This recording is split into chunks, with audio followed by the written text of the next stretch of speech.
So this IRS fact sheet I received in my email on December 30th, 2022. This, it looks like, is the last frequently asked questions they'll be doing about the 1099K. And the reason I'm so concerned about the 1099K is a lot of people don't know what's going on. Like, for instance, this email from the IRS, most people aren't going to get it. They're not going to get it in the mail. I guess the IRS is looking at people like me to kind of disseminate the information, but hey, I'm doing it now because I see the seriousness of the situation. And my last podcast, I was talking about how on December 20th, December 23rd, 2022, they put out this delay, breaking news. The 1099K is not going to be given to taxpayers next year.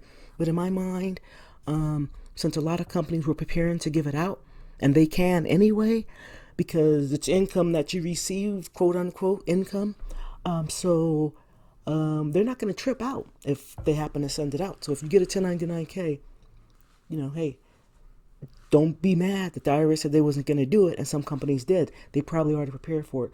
But anyway, let me go ahead and get with the program here. I think I'm going to go ahead and annotate in yellow, and then my highlighter. So anyway, this is probably going to be anywhere from 20 minutes to 30 minutes because I'm going to go line by line. I don't read like this, but I really want you guys to see what's happening. I don't want you to take my word for it. Even though I was right in the midst of printing out, literally, the Ultimate 1099 Guide, and then I got all these other emails from the IRS. So even before I dropped the physical guide, I dropped the ebook last week, but it needs to be updated, and that's what this is about. So so I'm gonna walk you through it, and like I said, it could be anywhere from 20 to 30 minutes. I'm gonna try to be quick, and I really don't read like this. I jump around, but I'm literally gonna go line by line and try to discuss it with you as much as possible. Here we go. Frequently asked questions about Form 1099K, the date. This fact sheet issues frequently asked questions about the Form 1099K. These frequently asked questions are being issued to provide general information. Let me go ahead and highlight some of this stuff. To provide general information for taxpayers and tax professionals as expeditiously as possible. That means as quickly as possible. But you're not getting it unless you're on their email list, Accordingly, these frequently asked questions may not address any particular taxpayer specific facts and circumstances, and they may be updated or modified upon further review, which they've been doing. They've been modifying it.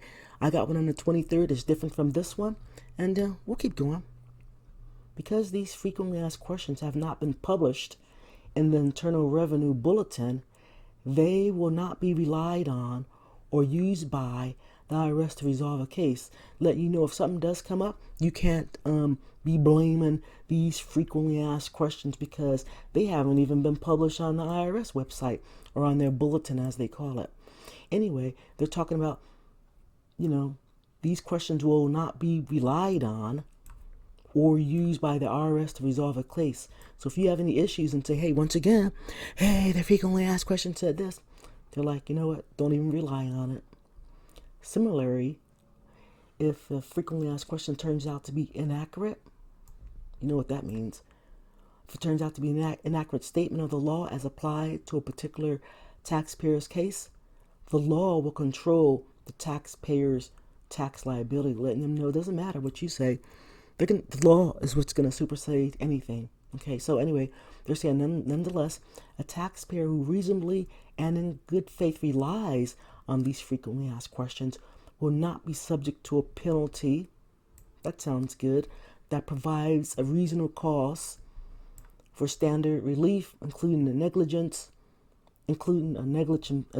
penalty or other accuracy-related penalty, to the extent that reliance results in an underpayment of tax.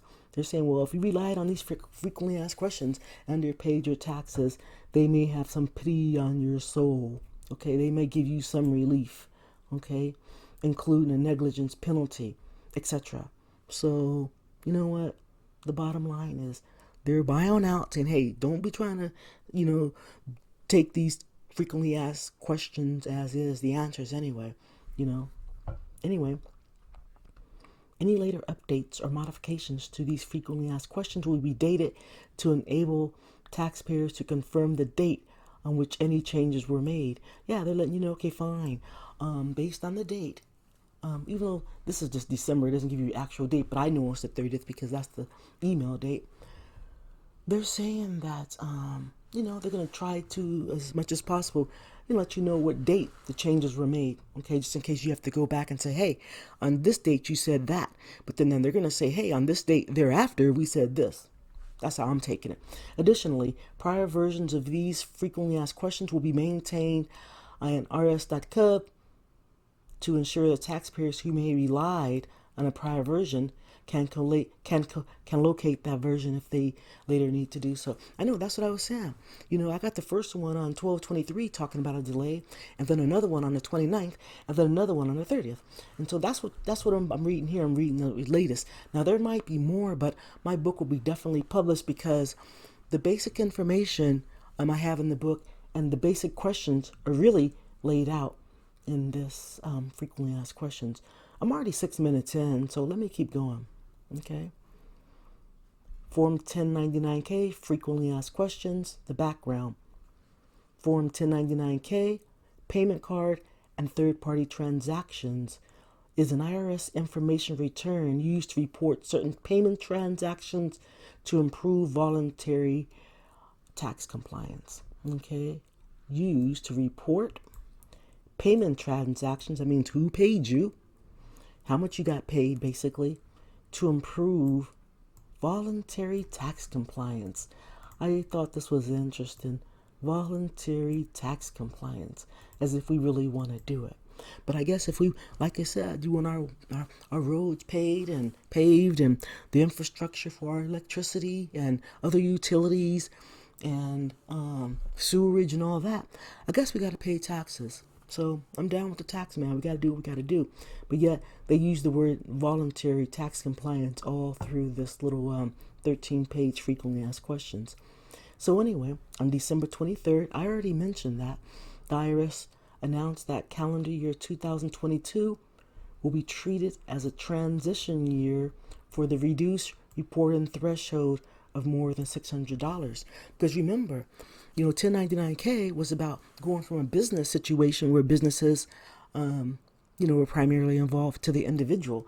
They were saying, hey, in 2022, anybody that paid you $600 or more, you're going to get a 1090K from them, basically, or you're supposed to. Okay. And so what they're saying is, instead, they're going to delay it and they're going to treat 2002 as a transition year, talking about in 2023 when you file your taxes, you're not going to get the 1099K. But I'm going to let them say what's happening. Okay. So they said for calendar year 2022, third-party settlement organizations who issue forms 1099K are only required to report transactions where the payments exceed $20,000 and there are more than 200 transactions. That's what the 1099K has always been. For any company that received 30 third-party payments in excess of $20,000, and that's the key, and there are more than 200 transactions, will get a 1099K. Okay. Now I have a client that did 150K in 2021 and got a 1099K. I didn't even know it. I just happened to check out something in his bank account and saw the 1099K and sent it off to the accountant, who I don't think even used it. I think the money was already put in there. But I'm going to carry on. So the bottom line is they're saying here that the 1099K will be treated as a transition year. And for 2022, third-party settlement organizations who issue 1099s are only required to report the transaction that exceeded $20,000 and 200. But from my perspective, some of these companies that hadn't done it before, they may just send you a 1099K anyway, for over $600. So don't be surprised, all right? Even though it's not required, okay? Even though if it's not required, that's what they're saying there. General questions. Why am I receiving a form 1090K, 1099K from a payment card or third-party settlement organization. This was updated on the 28th, all right? Let's see what they're saying now. Answer. Third-party information reporting for certain income is required by law. Third-party information reporting has been shown to increase voluntary tax compliance. That voluntary is interesting. Improve tax collections and assessments within the IRS, and thereby reduce the tax gap. They're saying they're doing this with the third parties to make sure you report your payments, okay? To make sure that they get improved tax, collections. To make sure if there's any assessments made to people that didn't, pay their taxes, they'll get you. Then, of course, reduce the tax gap. Question 2. How is the IRS planning to address the changes to Form 1099-K reporting requirements? Updated on the 28th as well. And this is the 31st, okay? Answer. As outlined in Notice 2023-10, which was the one on the 23rd, okay? The IRS is delaying the implementation of the requirement for third-party business reporting more than $600 for the tax year for the 2022 calendar year. More specifically, the IRS is delaying the implementation of the provision of the American Rescue Plan Act of 21 that lowered the threshold for reporting third-party network transactions from aggregate payments exceeding $20,000 to aggregate payments exceeding $600. This is the problem. A lot of people don't know about that. So all these payments that they're getting from people, from Venmo and Square and PayPal and all these guys, they was going to get a 1099K next month, okay? But now that won't be happening. But still, I say some people still might get one. And so they're also saying they eliminated the the 200 transactions threshold for reporting network transactions in entirety. So the old situation was $20,000 you had to make in 200 transactions, and they were lowering it to $600, and no matter how many transactions. If you had one and it was $600, hey, you're getting a 1099K. So that won't be happening. You won't be getting a 1099K in 2023 for 2022.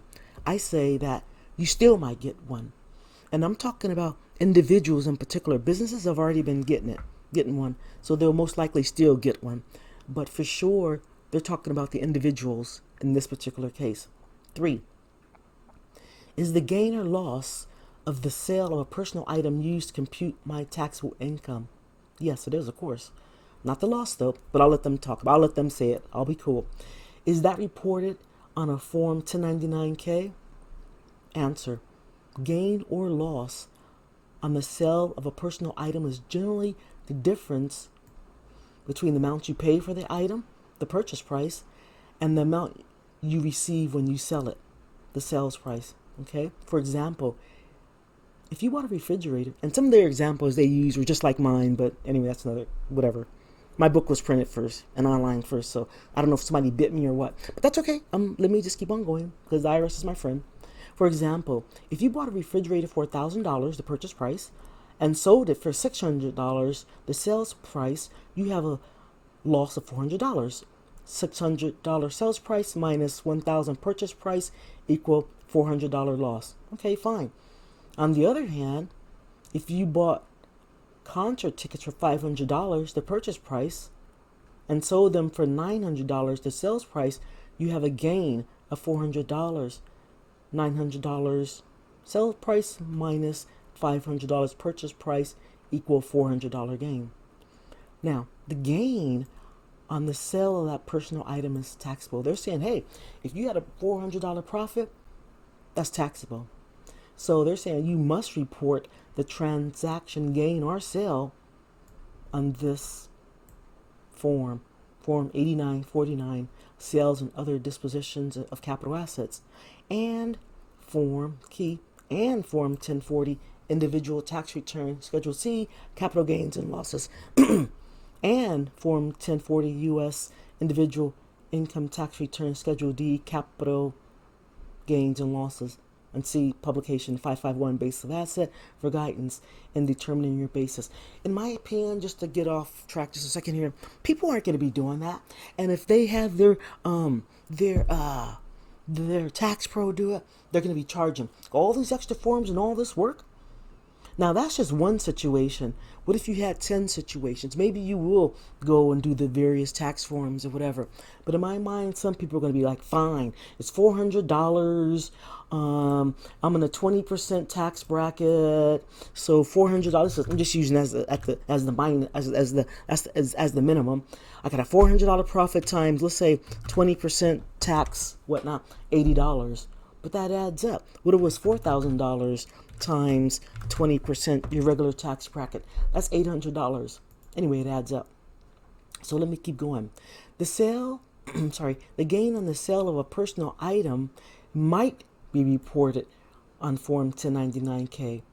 If you receive a Form 1099-K reporting the $900 that you received from the sale of the concert tickets and you only paid $500, you must report the gain on Form 8949 and Schedule D.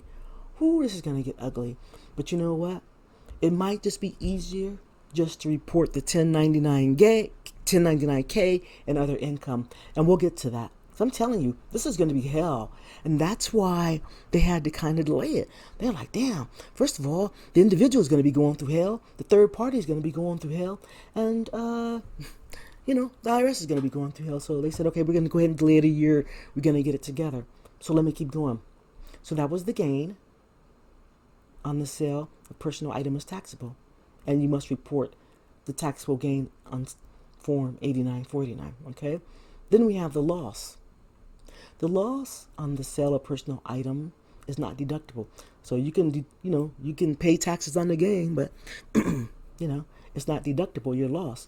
You're going to have to claim expenses instead, but I'll get to that.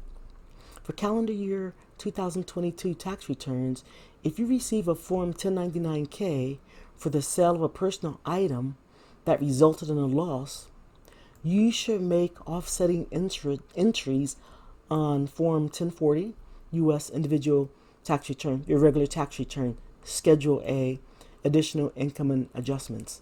So they're saying, okay, fine. If the 1099 here reported $900 you received, but you had a loss, okay, of $500, so you need to report that. And, make them do their work. You might as well. So report your proceeds, the Form 1099-K amount, on line Part 1 of line 8Z, Other Income, using the description Form 1099-K Personal Item sold at a loss. And some people will do this. And if you're sharp, you are going to do it. It may sound like a lot, but it may be worth it. Make them work. If they're going to make you work, make them work. Anyway, IRS is my friend. Report your cost up to, but not more than the proceeds amount on the Form 1099-K. On Part 2, line 24Z, Other Adjustments, using the description Form 1099-K Personal Item Sold at a Loss. The bottom line is, if you're going to be paying income tax, then hey, you might as well make sure you have your losses on there and make sure you have your expenses covered. And we'll get to that in a minute, okay?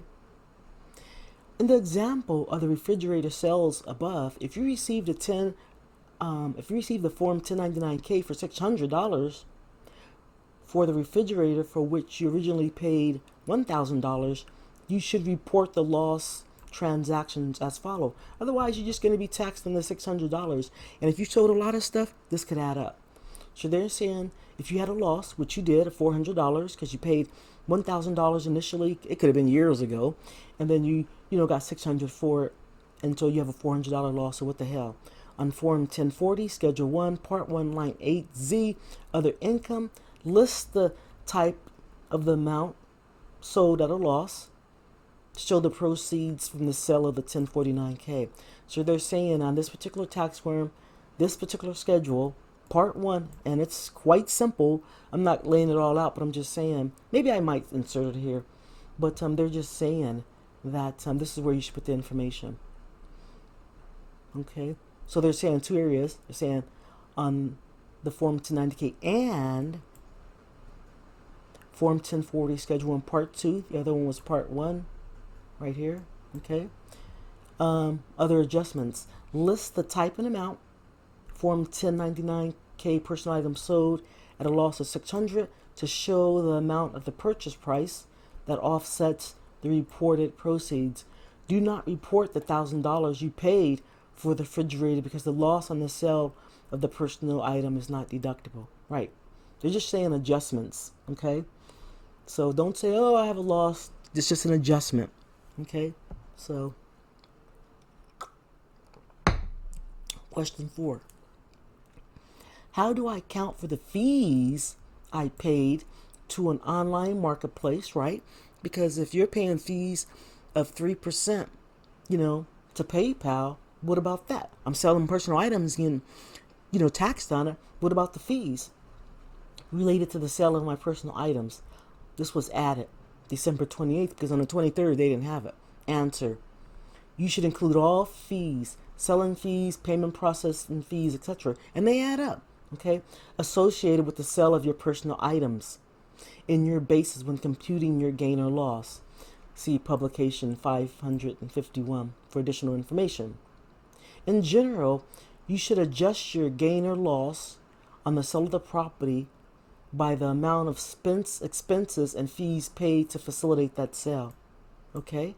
So if you had a gain of $500, but your fees were $100, make sure you adjust your gain or loss in the property so that it, so you can show that. So if you realize a gain on the sale of your property, report the selling expenses as a downward adjustment to the gain on Form 8949 or Schedule D. Okay? So I'm saying we bring in these other forms. Okay? So Box 1A of the 1099K reports the gross amount of payment card third-party network transactions. Those are the Venmos, the PayPals, the Squares, the Cash Apps of the world. This amount is not adjusted for fees, refunds, or chargeback. It's the gross.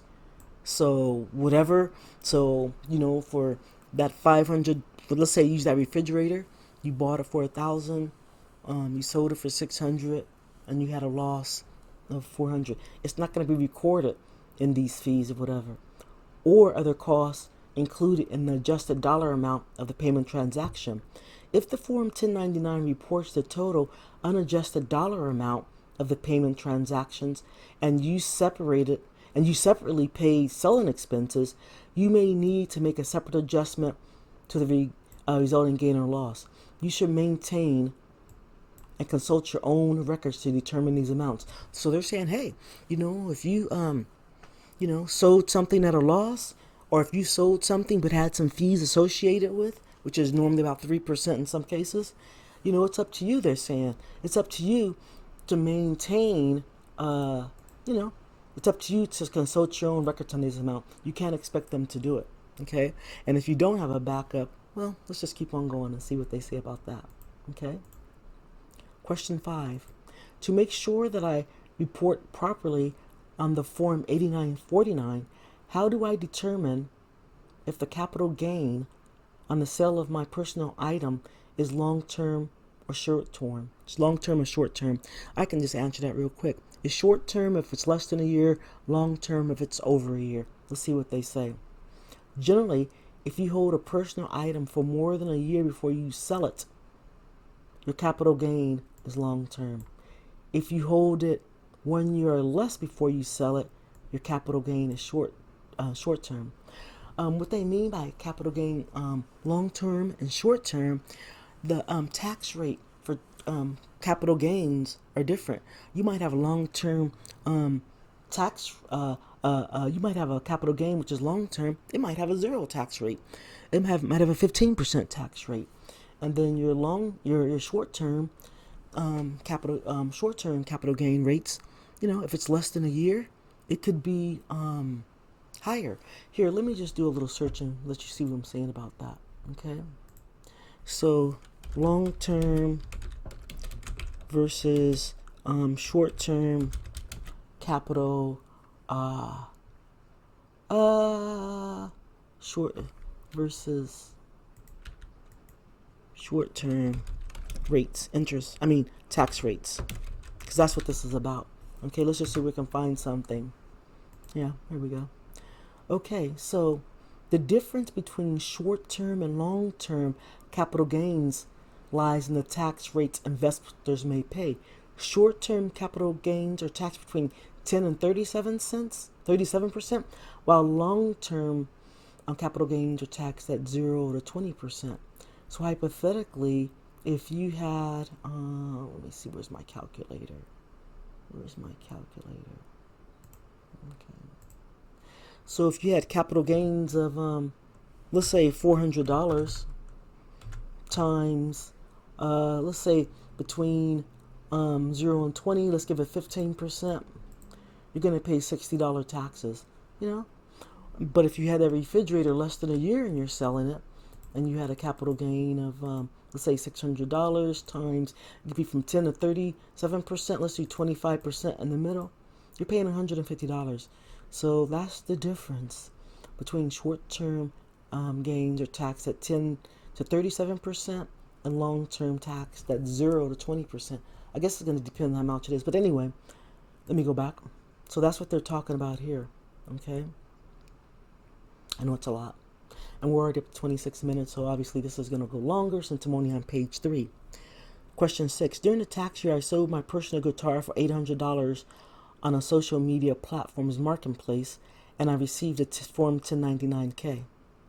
I purchased the guitar several years ago for $3,000, so we know that it's long-term because it's more than 1 year. And he purchased the guitar several years ago at $3,000. How do I prove how much I paid if requested by the IRS? Once again, this is just added, okay, or updated, really. So technically this is at a loss, and he shouldn't be paying taxes on it. But the IRS don't know. They don't know what's on that 1099-K. All they see is $800. They don't see the personal guitar. They don't see that you purchased it several years ago for $3,000. So then this is their answer. Generally, you should keep accurate records for personal items you may sell. If your records are lost, destroyed, or not available due to circumstances beyond your control, and your return is audited, examiners may allow you to present reconstructed records, whatever. Additionally, examiners may accept oral testimony when records do not exist. They may believe you or they may not. Okay? So, but why even go through all that? They're not going to go through all that, I bet you. But then again, they might. So, in this example, you could have a non-deductible personal loss. $800 sale price minus $3,000 purchase price equal a $2,200 loss amount. You can offset the proceeds reported on the 1099-K using some of your purchase price as shown here. Ooh, Lord. Form 1040, Schedule 1, Line 1, Other Income. So you type an amount. Form 1099, personal item sold at a loss $800 to show the proceeds from the sales reported on Form 1099-K and on Schedule 1, Part 2, Line 24. Other adjustments. So we have other income shown from the 1099-K, and then we have adjustments to that income. Okay, let's type an amount. Form 1099-K, personal item sold at a loss $800 to show the amount of the purchase price that offsets the reported proceeds. Do not report the $3,000 you paid for the purchase because a personal loss is not deductible. They're just saying you show the $800 as income and then $800 as adjustments. Okay? Okay? All you have to do is show the $800 and $800. All right? And once you do that, it zeroes it out and you won't pay any taxes on it. Okay? Question 7. In a single online transaction on an online marketplace, I sold 2 sets of 4 tickets. I bought for personal use, two separate sport. Oh, okay. In a single online transaction on an online marketplace, I sold 2 sets of 4 tickets I bought for personal use to 2 separate sporting events for $1,000. One set for $800 and the second set for $200. Okay. And I received the form 1099K because they're saying that you received, $1,000, but they don't know what you received it for. Okay. They just know that you got some money. All right. Let's see what they say.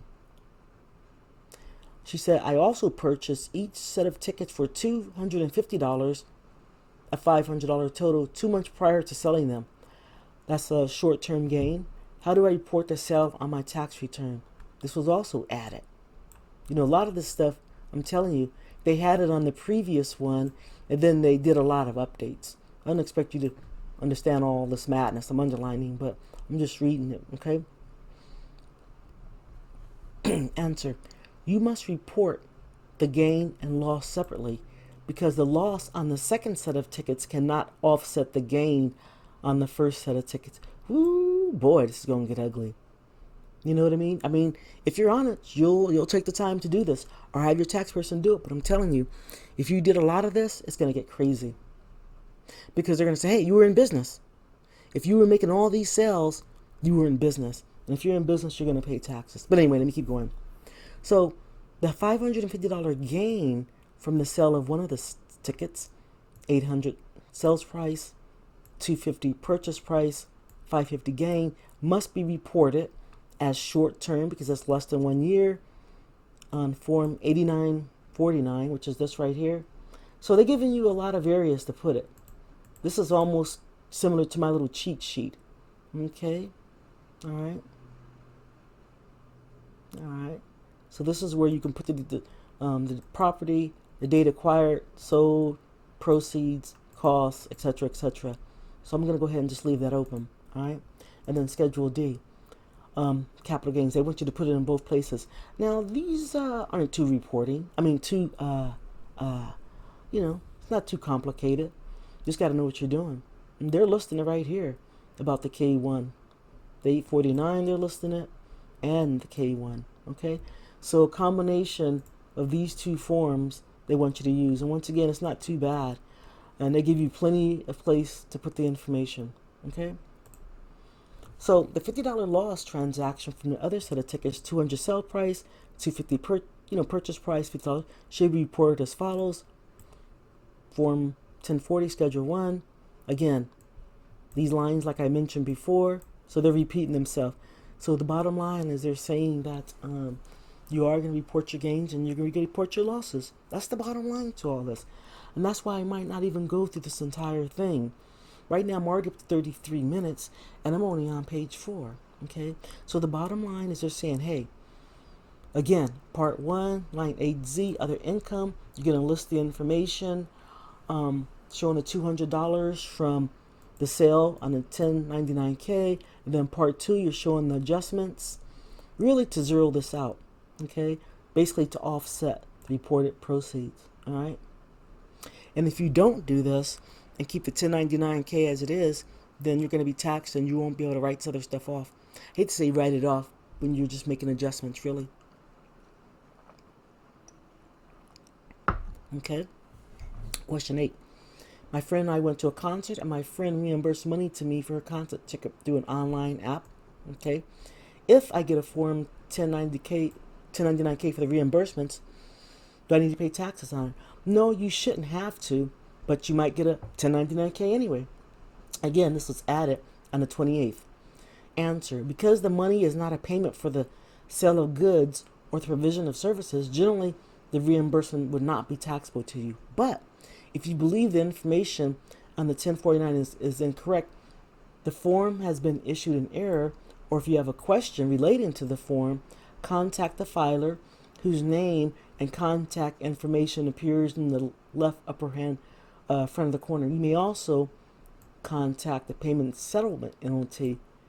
Okay, they're not going to be wanting to hear this, but anyway, they may even have a answer machine or something.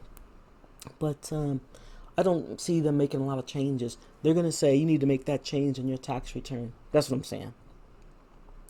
If you can't get it corrected, which I think they would have a problem doing that, because they have to have these forms out by the 31st of January of each year, and then they have to report that information to the IRS, by the 28th of February. And some people aren't going to get this information until way after those dates.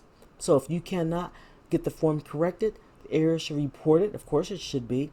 Schedule 1, Part 1, additional income, line 8, other income, with the adjusting offsetting entry to income on line 24Z. Okay? So for example, if you receive $800 from a friend reimbursing you for a concert ticket and you receive a Form 1099-K reporting this as groceries proceeds, your Schedule 1 should reflect the following. Again, Part 1, Part 2, other income adjustments, and list the account. So they're going to be getting a lot of these Form 8949s, okay? So if you don't report this adjustment, it could result in you improperly reporting gain on the reimbursement. So you're going to pay taxes on it. See, this is where the headache is coming in. This is where the people are going to be pulling their heads out. Hair out. You know what I mean? All right. 9. Question 9. Does the delay reporting requirement in Notice 2023-10 mean I don't have to report income reported to me on 1099-K? Of course not. Updated as well on the 28th. Of course, you have to pay income even if it's not reported on 1099-K. Okay? The IRS is delaying the requirement for third-party settlement organizations to report the income at the more than $600 threshold for calendar year 2022 or tax filing season, which is coming up 2023. However, the legal requirement for reporting income has not changed, regardless of the reporting threshold for providing a Form 1099-K. So they're saying you have to report it anyway. Reporting does not impact a taxpayer responsibility to accurately report all income. They're saying, hey, just because, you may not be getting a 1099-K doesn't mean that you don't have the responsibility to report all your income. They want to know. And you see, they want to know all your worldwide income. But in this take, we're just talking about the 1099-K, okay? So whether or not they receive a Form 1099-K or other information, i.e. Form 1099, i.e. Form 1099, miscellaneous information, Form 1099 NEC, non-employee compensation. They're saying, hey, it doesn't matter if you don't receive a 1099 or 1099 miscellaneous or a 1099 NEC. You got to report the money, all of it, except as otherwise provided in the Internal Revenue Code. Gross income includes income from whatever source derived worldwide. A taxpayer can receive income in the form of money, property, or services. Right, so if you barter, they still want to know. And you can go to Publication 525, Taxable and Non-Income Tax Bill, to see what's going on, okay? As it discusses many kinds of income, explains whether they are taxable or non-taxable. Question 10. Who can a taxpayer call if they have questions about the 1099-K? Updated again on the 28th. Taxpayers who have questions about the information on the 1099-K, they're saying don't call them. They should contact the filer, whoever gave it to you, okay? The contact information is in the upper left corner of the form. If a taxpayer does not recognize the filer in the upper left-hand corner, they should contact the payment settlement entity whose name and phone number are shown in the lower left-hand corner of the form and their account number. If you have general questions about the 1099-K form, please consult the instructions for Form 1099-K. If you have general questions about information returns, please consult the general instructions for certain information returns. Yeah, they're saying you do it. We're not going to be bothered. You're getting the information. It's on you if it's wrong to contact the people. Don't call us, is what they're saying. Question 11. Who can a payment settlement entity or electronic payment facilitator / third party call if they have a question on Form 1099-K? Okay, this is updated in November. For all questions about Form 1099-K, payment card and third party network transactions, see the general instructions. You know, because even the payment settlement companies or the facilitator or the third parties, who do they call? You know what I'm saying? The IRS saying, you don't call us, check the general instructions and see what's going on. That's what they're saying. Okay, so there's a lot of confused people, and again, companies, people, businesses, again, that's why they had to delay it, because it was too much going on. But I guarantee it, they're going to fix all the bugs in 2023 and come out blazing in 2024. That's why you need to be prepared in 2023 as far as how you get paid. Anyway, definitions. What is a Form 1099-K?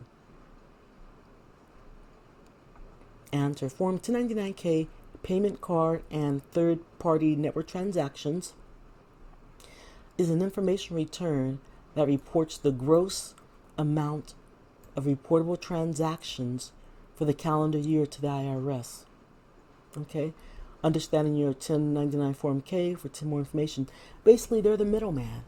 They're the middleman that's getting your payments because, somebody paid you.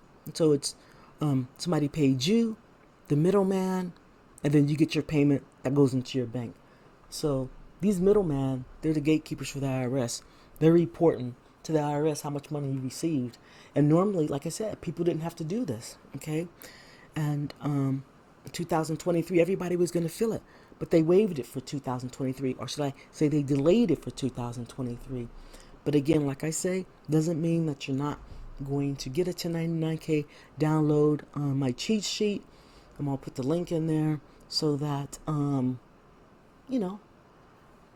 know what to do. You'll know anybody receive payment from that use a third party, like a Venmo, a Square. I'm not going to get into Zelle because Zelle won't be giving out 1099-Ks.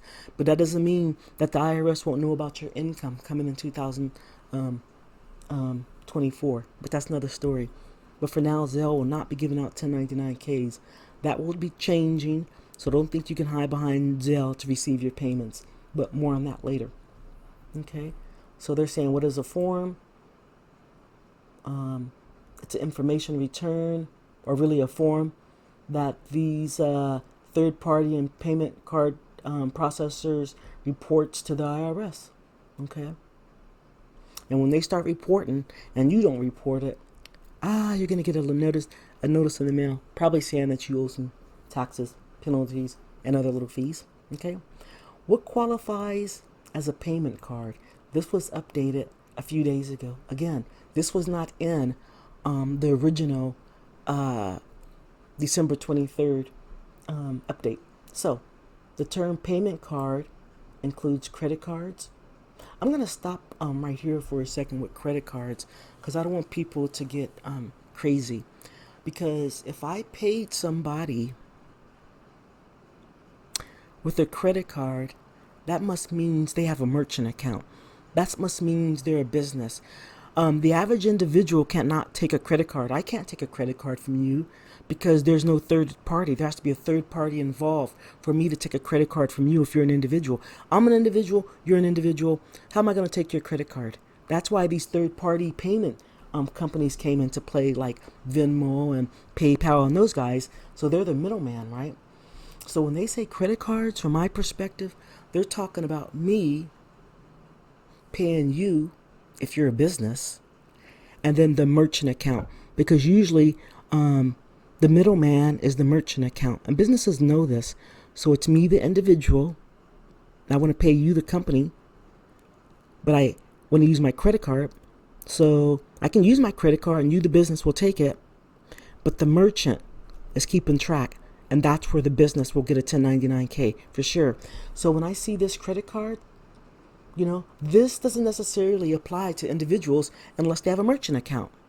Okay, otherwise, they're not going to get a 1099. To me, this applies to businesses. Okay, debit cards. Same thing almost, because if I'm an individual and I want to pay you with my debit card, I can't. I can't pay you with a debit card. Okay? I need to pay you with my bank account. And that's when a third party comes in. So to me, this debit card and credit card applies to businesses in particular, because you need a third party.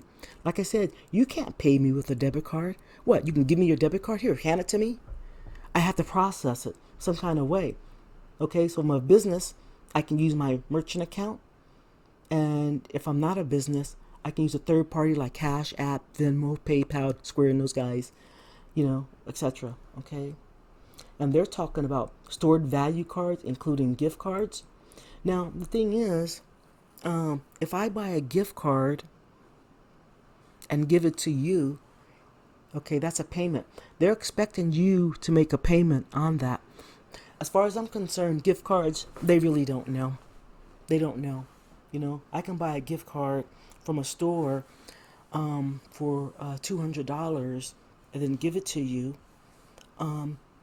There is no middleman in that, because they've already bitten off the fee. You know what I'm saying?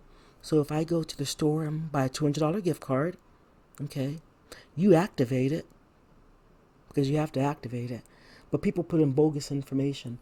So I think that they're saying what qualifies as a payment card is a gift card too, but I don't see how you can track it per se, unless the company where you're activating it is taking your information.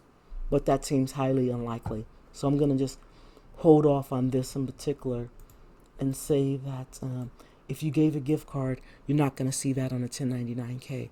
That's just my personal opinion, being part of the IRS a few decades and just doing this in the real world, giving out 1099s in the real world. So they're saying the term payment card includes credit cards, debit cards, stored value cards, including gift cards, as well as payment through any distinctive marks such as a credit card number. Okay, so they're saying that they qualify, and they do. They do qualify. But it's who's receiving them.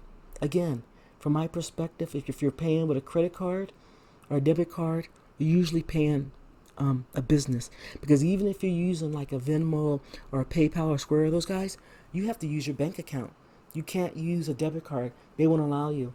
They'll say, no, we'll take a payment, But if that debit or credit card is attached to a PayPal, you will get a 1099. So yes, on some levels, this is for business, but individuals, the only way if your card is linked to one of these guys. You know what I'm saying? Which that's how it is for a lot of people. And you're still going to get a 1099K.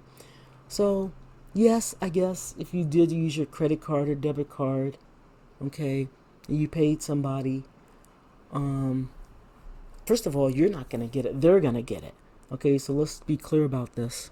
Okay, if I pay you, you're going to get a 1099K if it's over $600. Not me. Okay, not the sender. Okay, not the payer.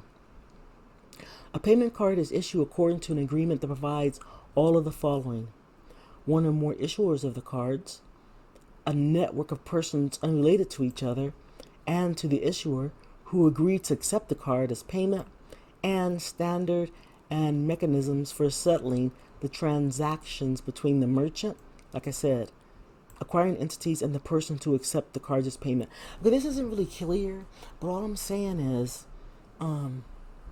if I'm getting paid with a credit card or debit card from you, you're not going to get the 1099. And I usually have a merchant account as the middleman, or I'm going to have a third party as the middleman. So you can go to my PayPal account, use your credit card or debit card, okay?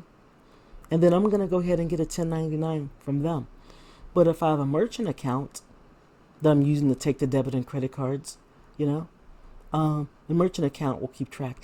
Yeah, could I get them both? Yeah, I could. I want to pay you with PayPal. Okay, so I'm making my payment to PayPal. It's a third party. I'm going to get a 1099 here. If I want to make a payment directly through your business, I won't know. You know what I mean? If I say PayPal, I will know. If I take credit cards, I'm going through a merchant account for the most part. Okay, for the most part. Let me not get this twisted here. Okay? And even this payment card, you know what I mean? They're saying credit, debit cards, and gift cards, but I still feel like the question is a little bit broader than that, because I'll just deal with the fact that they're saying a card, a physical card. Okay? Again, usually credit cards and payment cards, debit cards are usually taken by the merchant. The merchant account. It'd be me giving the merchant, whoever I'm buying from, John Doe, my debit or credit card, and the merchant's going to charge 3%. Or I can be using a third party like PayPal or Venmo, okay, and which I'm still get charged about 3%. Okay? Question: what is the merchant category code, or MCC? This was just added, okay. MCC is a 4-digit number used by the payment card industry to classify businesses by the goods or services they provide. There are approximately 600 MCCs representing different types of businesses. Some examples are 411 for cruise lines, 5462 for bakeries, 5532 for automotive stores. If I'm a bookkeeper, maybe my 4-digit code is, 4451. So this information is usually the actual 1099-K, so that the IRS will know what type of industry the goods or services are being provided. Okay? But this is for the merchant account. All right? A merchant account is different from a third party. They are a third party, but merchant accounts you usually have to qualify for, and mostly businesses use them. What is a third party settlement organization? Updated here. I call them third party processors, but the same thing. Okay, answer. The Internal Revenue Code uses the term third party settlement organization. A third party settlement organization is a central organization that has the contractual obligation to make payments to participating payees, generally a merchant or business, or a third party network transactions. An example could include apps used to handle the money transfer between buyers and sellers. Okay, that's true. All right, so the apps again are the Venmos of the world, the PayPals, the Stripes of the world. And again, Zelly, a lot of people, send money through Zelly. You won't get a 1099-K through Zelly, but that doesn't mean that in 2024 that won't change. So you still need to keep track of how much payments you receive via Zelly that are business related. Okay.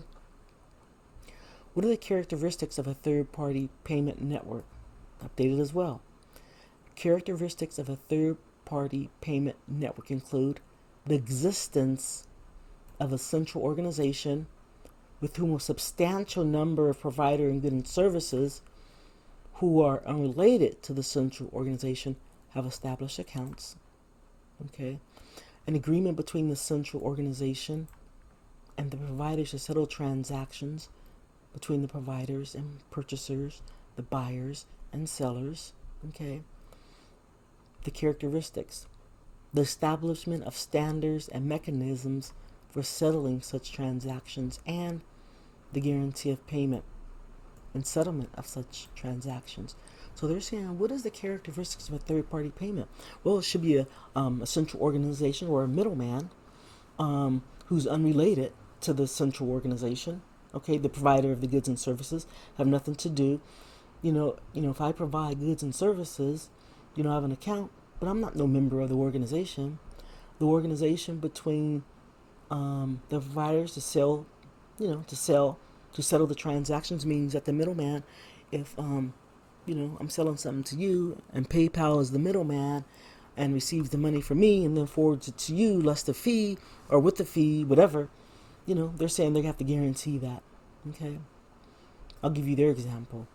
Example of a third-party settlement organization is an online auction payment facilitator, like an online marketplace, which operates as the intermediary between the buyer and seller by transferring funds from the buyer to the seller for the provision of goods and services, and otherwise meets the characteristics described in the bullets above.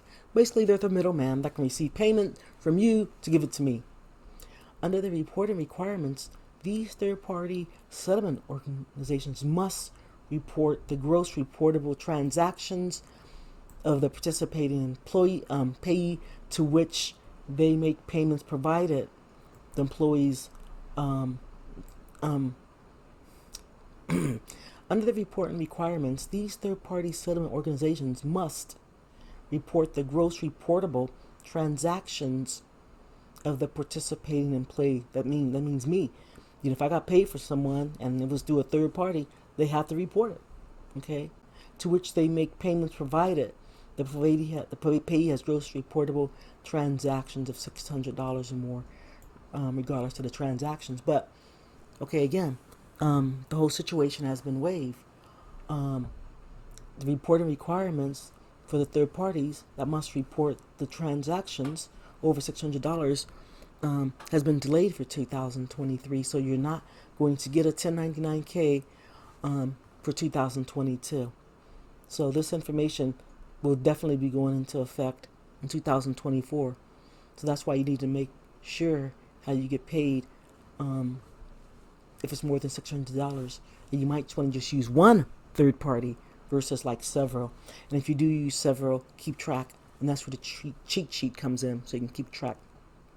Okay, what are payment settlement entities? This was updated as well. A payment settlement entity is a middleman, is an entity that makes payment and settlement of a payment card transaction or third-party network transaction. PSEs, as they're called, may be domestic or foreign entities, and they can take one of two forms.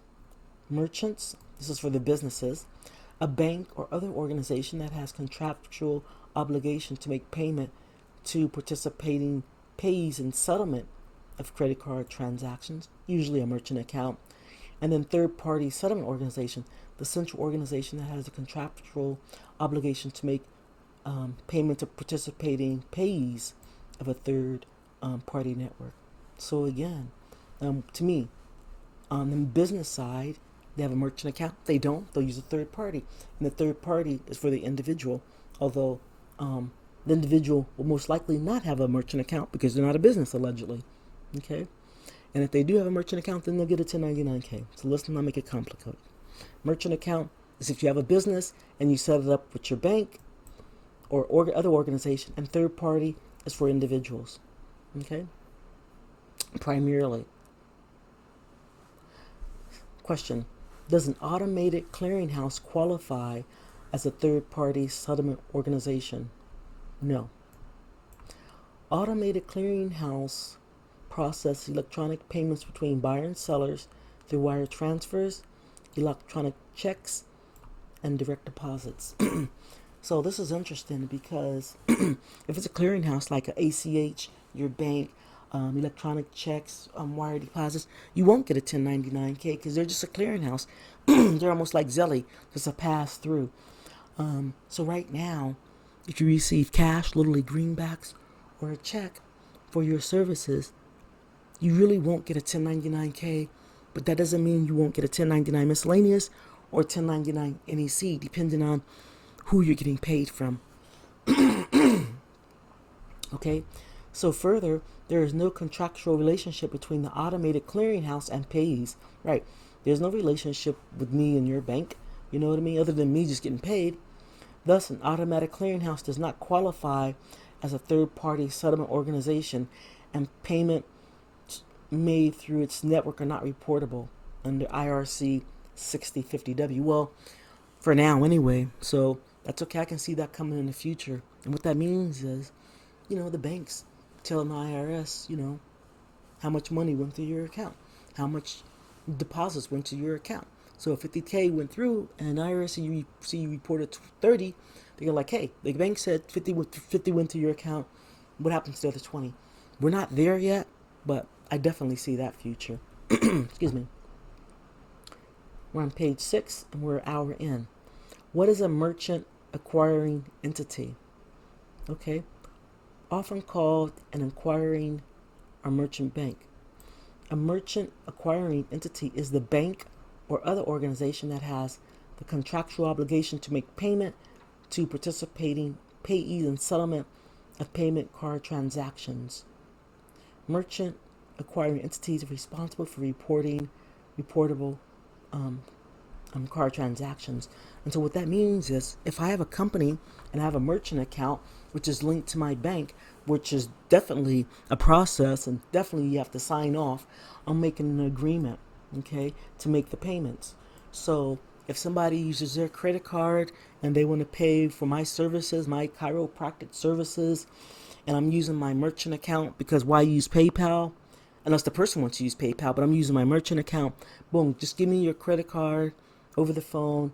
I process it, and the money will be in your bank in, in an hour or so. And I'm going to pay a 3% fee to be part of that merchant bank. Okay, so again, this is a business situation. When you hear the word merchant, think of business. Okay. What is a participating payee? A participating payee is anyone who accepts payment card as payment. Okay. Any person, matter of fact, both of them, any person who accepts payment by a third-party settlement organization in the settlement of a third-party network transaction. Okay. To me, this could be business and this could be personal, but they use, person. Okay. So any person who accepts a payment card as payment, which could be a business, I'm going to accept your payment. You know what I'm saying? I'm going to go through my merchant account, and then a person who accepts a payment, okay, it's me and you.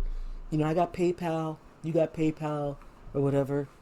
Or if you got your debit card and you want to use my PayPal account, you can send me the money. Okay?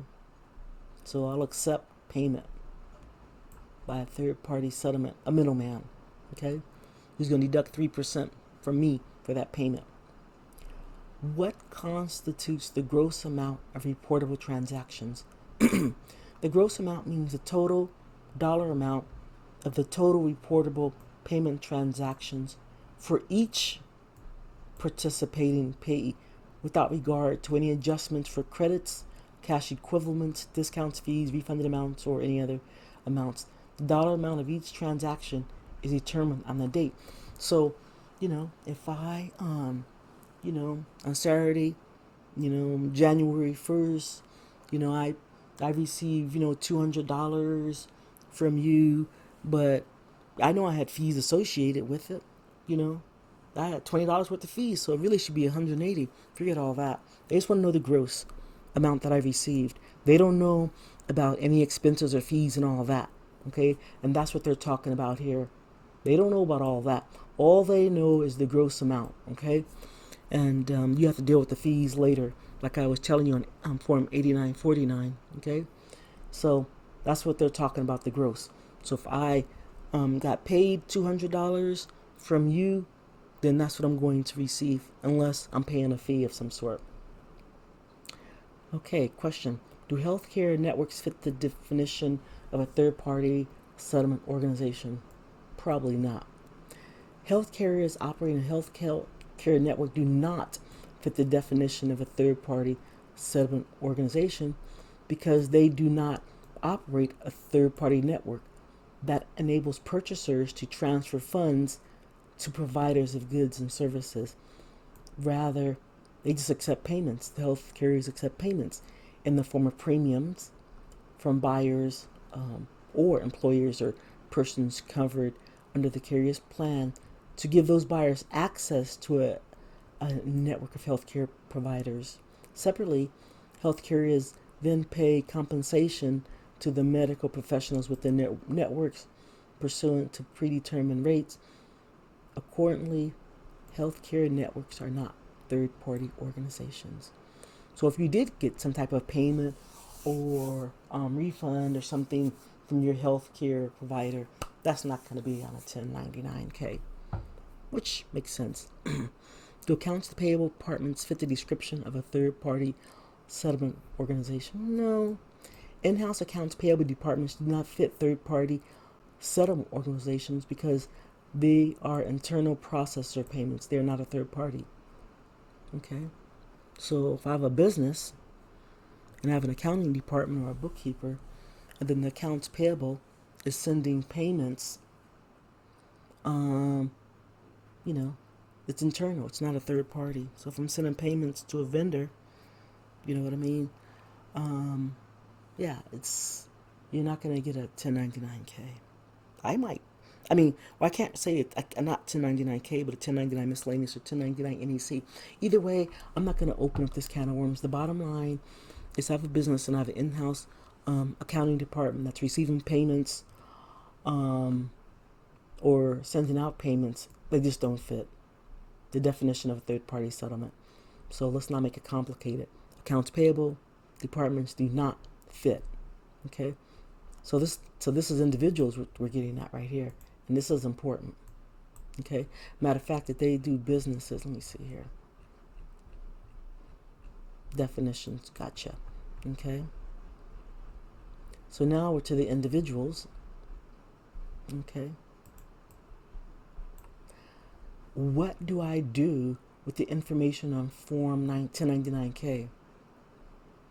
So they're saying Form 1099K, payment card, and third-party network transactions is an information return. Use this information in conjunction with your other tax records to determine your correct taxes. To get further information on record keeping, check out publication 583, Starting a Business and Keeping Records. Okay. The bottom line, what you do with the information on a 1099K, it's going to go on your tax return in conjunction with other tax records you have. Okay. So, all right. What do I do if I think my Form 1099 is incorrect?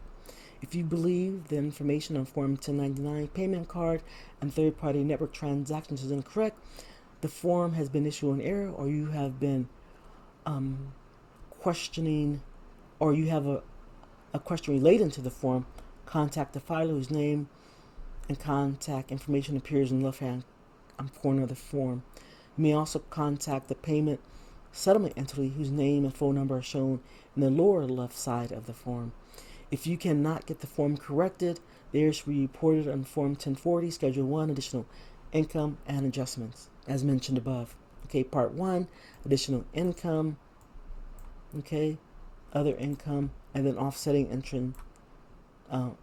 entry in Part 2 to zero it out. Okay, so again, if you can't get through, just make sure you list the income and then make the adjustment.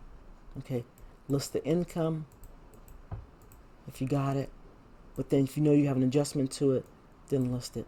Okay, so you should be getting familiar with the Schedule A. Matter of fact, let's see what we got. Here it is. So this is the capital loss Schedule D. Okay, this is the 8949. Most of you guys won't see this, but if you do, these are the forms they're talking about. Okay, and your tax pro will probably be using either this one, primarily this one, okay, this one, and that one. Okay, anyway, page 8. For example, you took a trip with your friend and you paid for the airline tickets. If your friend reimburses you $2,500 for the airline tickets and you receive a Form 1099K report and those gross receipts, your Schedule 1 should reflect the following. Okay, Part 1, other income, list the type, and the error shows the proceeds, and then you have to do the adjustments, list the type, receive the error, and then it'll zero it out. And there's a good chance they'll just leave you alone but you have to report it and you have to list it in both areas. Okay.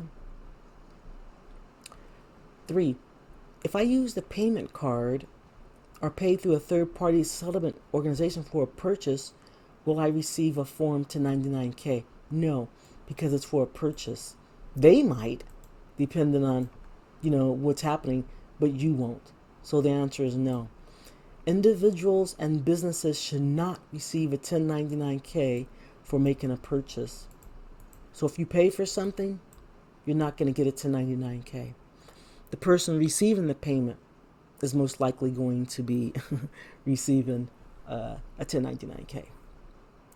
If I have a holiday craft business, will I receive a Form 1099K? Yeah, most likely you will receive a 1099K depending on the transactions. Okay. If you accept payment cards like a lot of people do, oh, I'm going to sell cakes through Facebook. I'm going to sell baseball cards. I'm going to sell plants. I'm going to do auto repair, and I'm going to accept payment for that. Okay? So they're saying, well, if you accept payment cards, for example, credit or debit cards, as the form of payment for goods you sell or services, they're giving you your card, but the cake company is going through a third party. Okay? So you're saying, here's my debit card. I want to buy 3 of your cakes on Facebook. That debit card is going through a third party like Venmo, Cash App, Zelle, or one of those guys. Again, Zelle doesn't give 1099Ks. That may change. Once again, it was delayed in 2023, the 1099K, but in 2024, that 1099K could be effective for Zelle as well. We won't know. But they're not getting out of nothing, so don't try to hide behind Zelle. So they're saying if you have a craft business, will you receive? Most likely, they're saying depending on the transactions. If you take credit and debit cards, which people are doing, not the person paying, but the person receiving the credit card is using a third party, you will receive a 1099K for the gross amount of the payments made through the use of a payment card during a year. This reporting requirement has not changed, and there's no minimum reporting threshold for these payments to trigger a reporting requirement. So they're saying, in one sentence they're saying, yeah, you're not going to get a 1099K, and then in a second sentence they're still saying the requirement hasn't changed and there's no minimum. It's only been delayed. Okay, so it's only been delayed. Not to say, when I say delayed, you might not get one, but in 2024 for 2023, you will be getting a 1099K. They won't be delaying this again. Too much money is on the line. Okay, so they're saying further, for calendar years after 2021, if you accept payments from a third party, you may receive a 1099. A third party settlement organization connects the parties together. For example, an internet sales site. You will receive a 1099K if you accepted payments from a third party organization where the total numbers of your transactions exceeded 200 and the aggregate amount of payments you receive with respect to any participating payee is 20,000. They're saying that, after they're still saying you're going to get a 1099K the old way, which is you have to have at least 200 sales and at least earn 20,000. Okay, so that's the old way, and effective 2022, the new way was not 20,000 but 600, and not 200 transactions, but any transactions. Okay, so they're saying they just waived that, for 1 year for 2023. Doesn't mean that you still won't get one, a 1099K. Okay, no, the American Rescue Plan Act. Yeah, the American Rescue Plan Act. That word lowered the threshold to trigger a reporting requirement on a Form 1099K from more than 20,000 to more than 600, regardless of the transactions.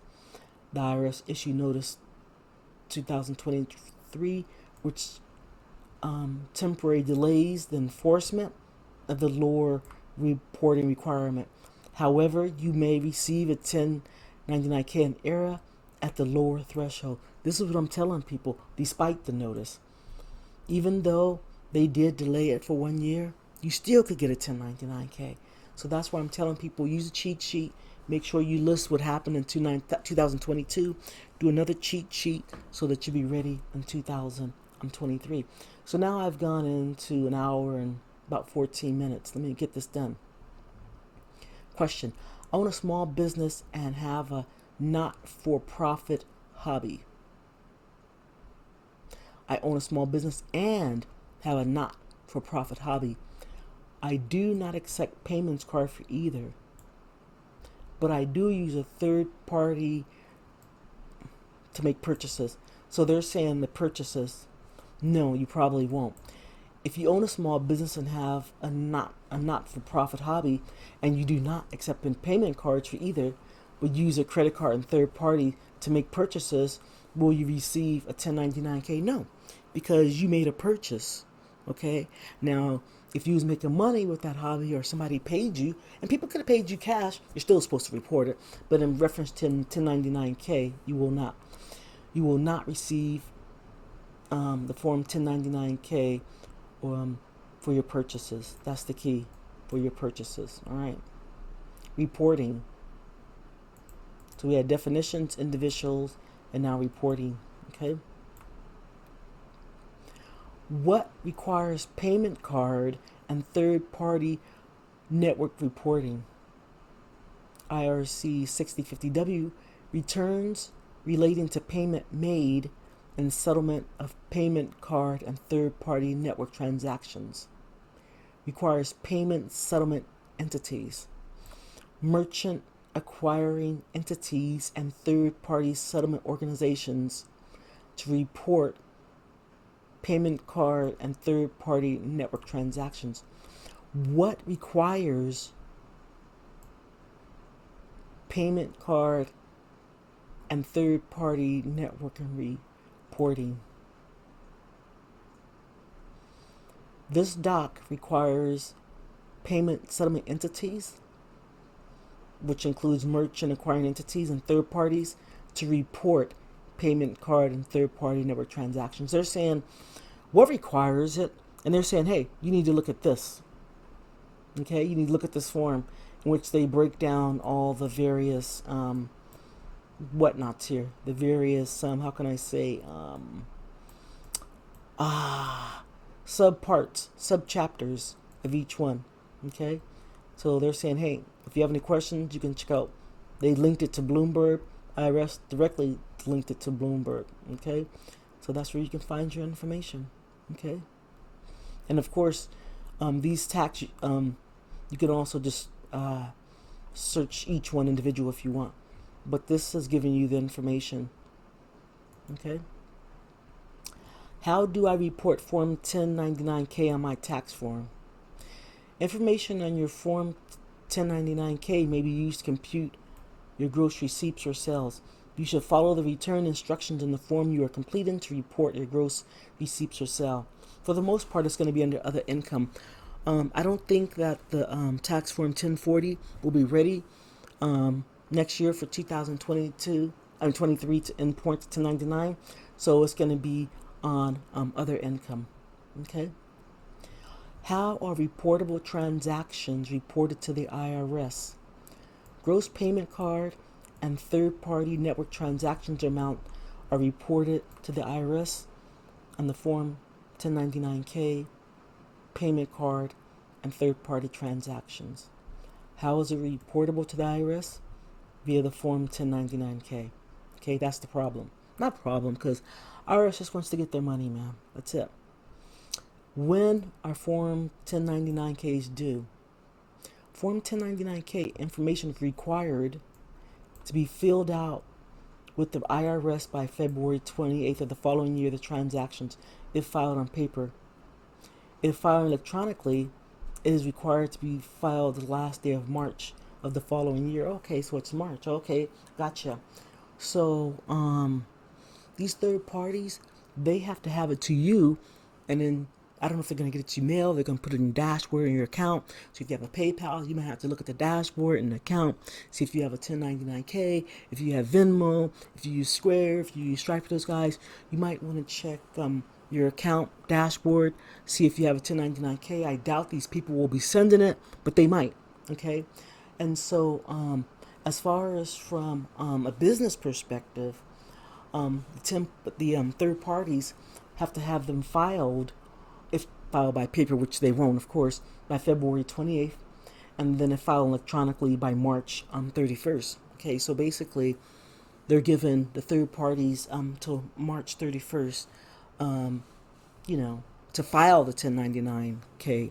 So if you get one around January 31st or before, and you see that it's wrong, definitely try to reach out to them before the 31st, because after the 31st, they're not going to want to be bothered because they're not going to amend their taxes for you. So if you do get a 1099K and you know it ain't right, try to reach out to the third party, whoever issued it to you, by the 31st of March. I would say the sooner the better. Okay, So that's what this is talking about. What are pay statements and when are they due? Okay, entities required, okay, third parties, to file Form 1099 payment card and third party network transactions must also furnish a statement to the payee, which is like me or you, with that same information reported to the IRS. So this is how the IRS gets it too. So both parties, I get a 1099, and the IRS gets a 1099. Okay. And that's how they know that you got the money. Statements may be furnished in paper format, i.e. copy B of a 1099-K, which most people will receive. If it's a hard copy, it could be, or it could just be, again, in their account with the third party. If the third party is PayPal, Venmo, Square, one of those guys, that's where it could be. Or electronically with the consent of the payee. Well, that electronic consent means that they say, okay, fine, you can email it to me. Okay.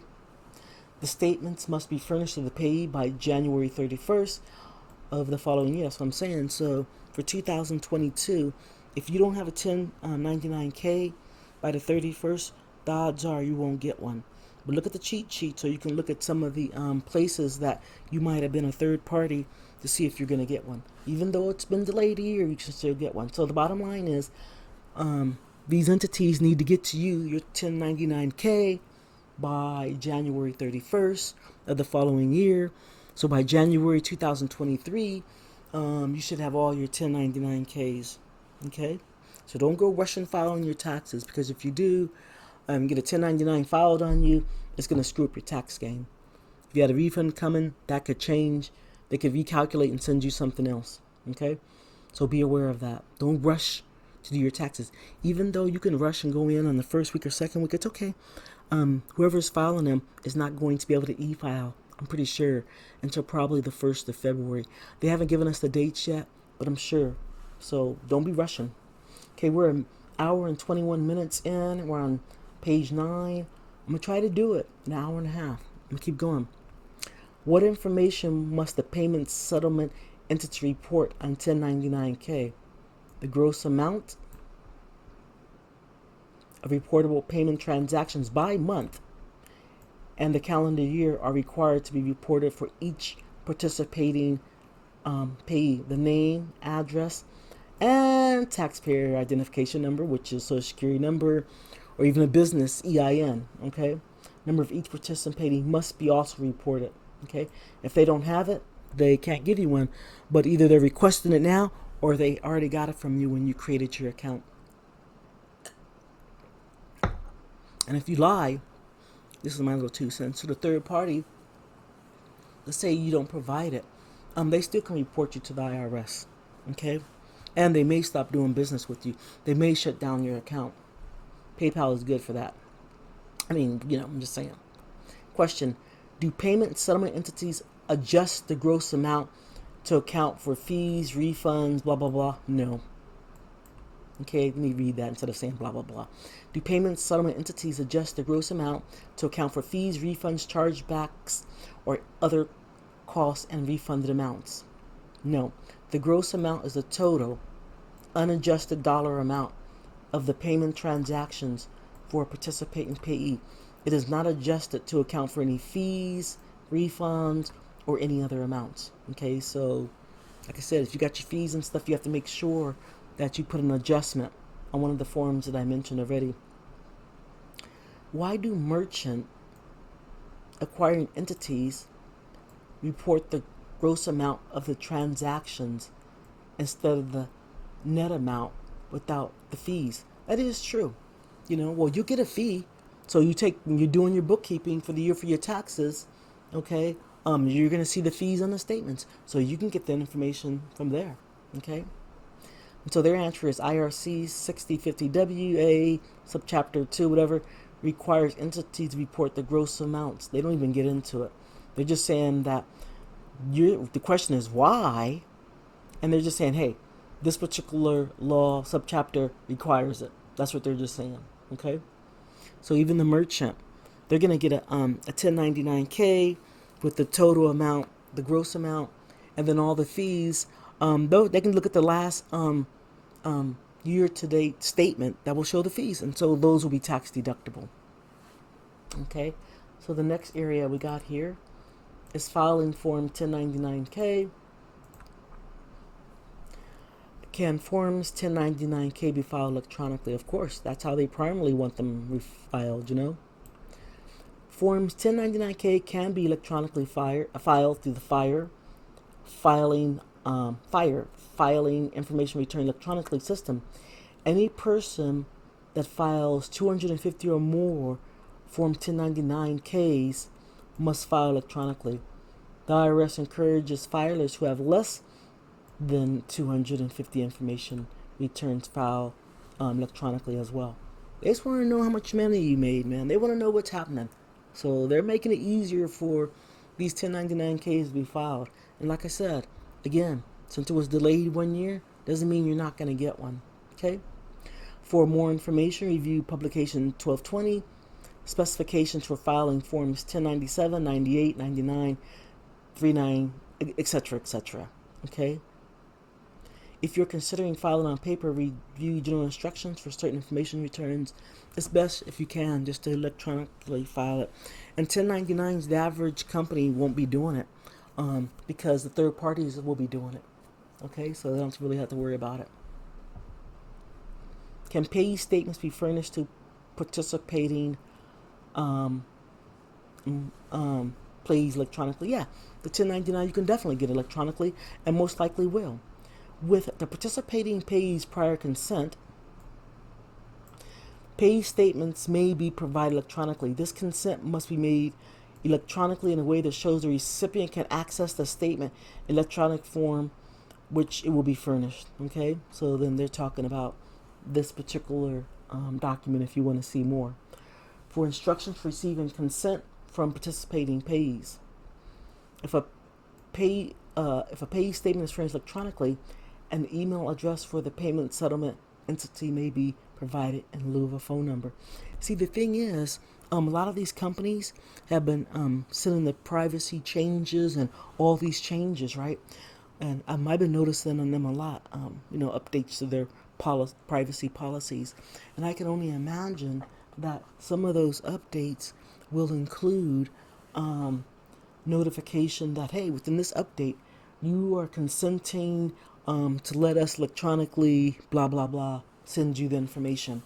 So in those privacy updates, I'm pretty sure that they have this information in there, okay, about employee being furnished on the 1099 electronically, okay, by email. So I'm sure that, that will be included in the privacy policy that a lot of companies have been sending out in December to go in effect, not just for the 1099-K, but for whoever their policies are. Who is responsible for reporting payment card transaction? The merchant acquiring entity that transfers the funds to the participating payee is responsible for reporting the gross amount of reportable transactions. A merchant acquiring entity can outsource the processing of the transactions to a processor that may share the contractual obligation to pay the merchant. When both the merchant acquiring entity and the processor have a contractual obligation to pay the merchant, the entity that submits the instructions to transfer the funds to the merchant account is responsible for preparing and furnishing a prepared statement with the IRS. Like, for instance, I'm going to buy something from a company, and they have a merchant account. The company's not going to send me the 1099-K, even though I did business with that company. The middleman, the merchant account, is the one requiring to send a 1099-K. Now, what if the company doesn't know that merchant account, if the company doesn't know that the middleman, third party, is giving you a 1099-K, technically, they can give you a 1099 NEC if it's a business. So, like, if I go to a business and I say, you know what, I need website services, I'll be paying you $2,500. So when I first started paying, I was just paying by check. Okay, let's say $1,250 by check. I was paying the company. Then I start using my debit card. I wasn't going to pay the 3%. They are. So that same company that was accepting my checks now is accepting my debit card, but except this time, instead of going directly to the company as I did with the check, now I got a middleman, usually a merchant account that the company has with the bank. So it's from me to the merchant account to the company. The merchant account, if it's over $600, I'm going to get a 1099. But that company doesn't know. It knows that it paid me $1,250 in checks. I paid them $1,250 in checks, and then I start using my debit card because I'm not paying no fees, and paid the company another $1,250. So the company sees $2,500 on the books. And so the bookkeeper is going to say, okay, fine. Well, this person needs to get a 1099 NEC, non-employee compensation. So technically, that company could literally give you a 1099 NEC for $2,500, and you could potentially get a 1099K from the middleman who gave you, the 1099K. Thus, all of a sudden, you paid in cash $1,250, and you paid in credit card $1,250. So the company can give you a 1099 NEC, for the entire amount, not knowing that you're going to get a 1099K. So all of a sudden, it goes from $2,500 to adding another $1,250, $3,750. So you'll be taxed on $3,750, but that's wrong. So what do? Do you go to the company and tell them, hey, void that 1099 and reissue? Or do you go to the 1099K company? In this case, the 1099K company, the middleman is going to give you the 1099K for the 12 months is correct. Now, the business person that gave you a 1099 NEC has to go and void it and make it only $1,250. So then you would get two 1099s for the year. One for 1099 NEC because you paid in check, and then the 1099K from the middleman. This is where the madness is going to come in, because people aren't going to know. And this is part of from my perspective, why they said, no, we better not do it this year. The average person needs more information. Okay. So who is responsible for reporting the payment card transactions? Usually the middleman. But once again, you don't want to be in a situation depending on what's happening with your payments. And once again, you making the payments, you don't have to worry about it. Well, no. It's the company receiving the payments. See, this is where it gets so tricky. Eesh. Okay, let me back up. If I'm making the payments to the company, okay, that company, see, this is tricky right here. If I'm making payments to the company,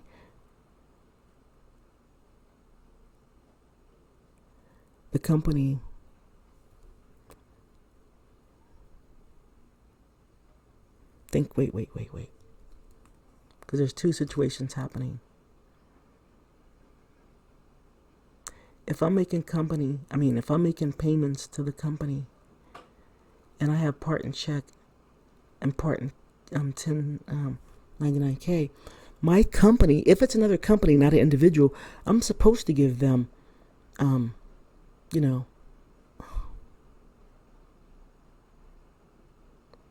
1099K. So there's two situations happening, a giver and a receiver.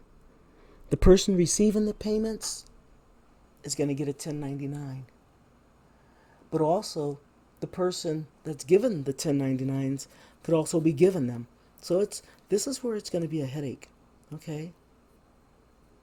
Because the receiver of the payment can receive a 1099, a 1099 miscellaneous, 1099 NEC, or a 1099K. That same person that's paying, and if they're a business, they're probably receiving too.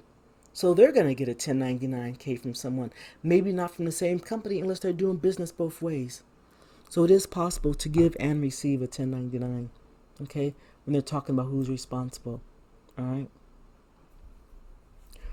Who is responsible for reporting third-party transactions? The third-party settlement company or its electronic payment facilitator is responsible for reporting the gross amount of transactions paid to participating payees in their network.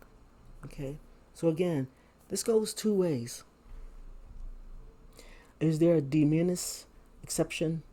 De minimis exception for reporting payments to participating payments of third-party network transactions on Form 1099-K for a third-party settlement organization?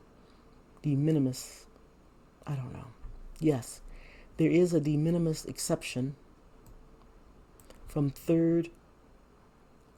reporting for third-party settlement organizations with respect to third-party network transactions. For returns for calendar years beginning after 2021, if payments to a participating employee for goods and services do not exceed 7.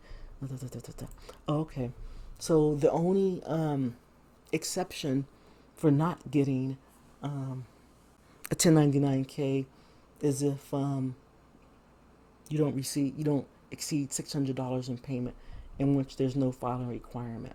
Okay, so I guess that will be the de minimis exception.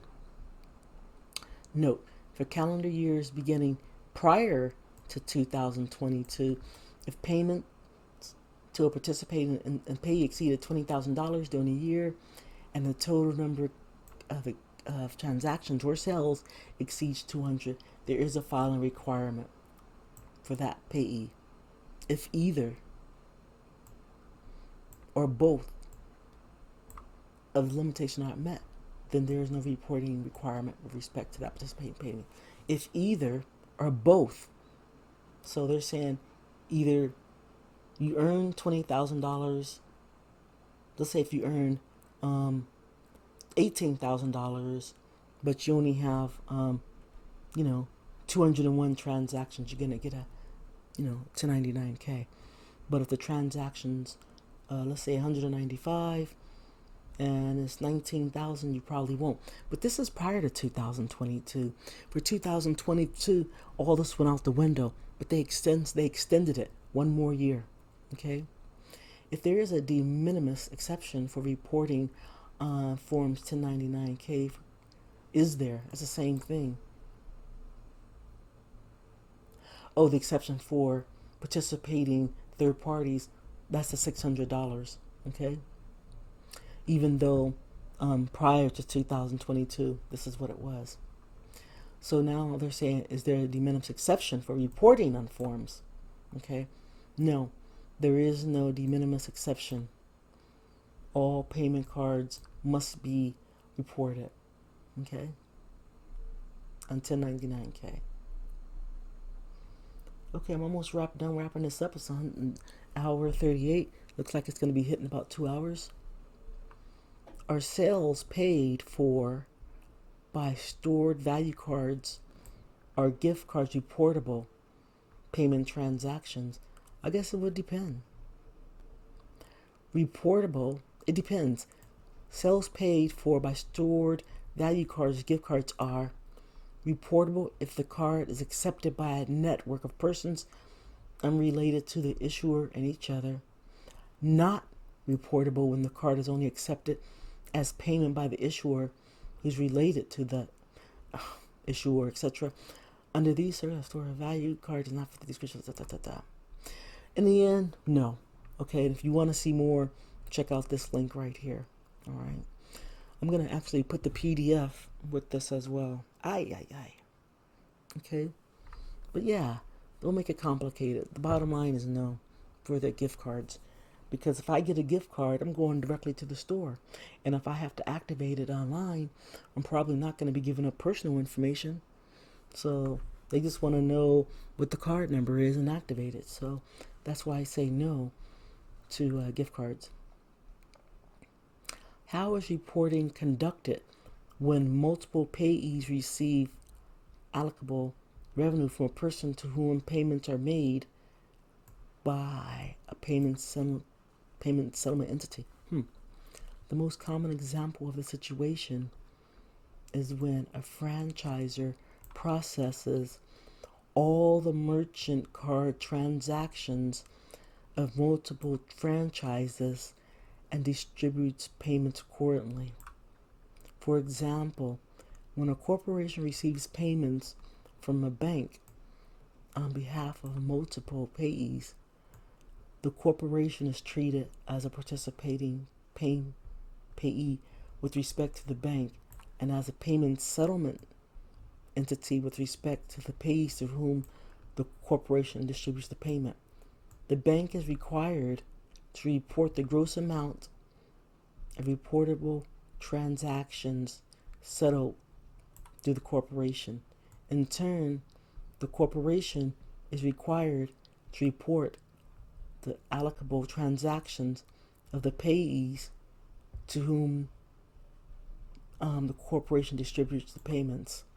Under the statutes and regulations, the corporation is an aggregated payee.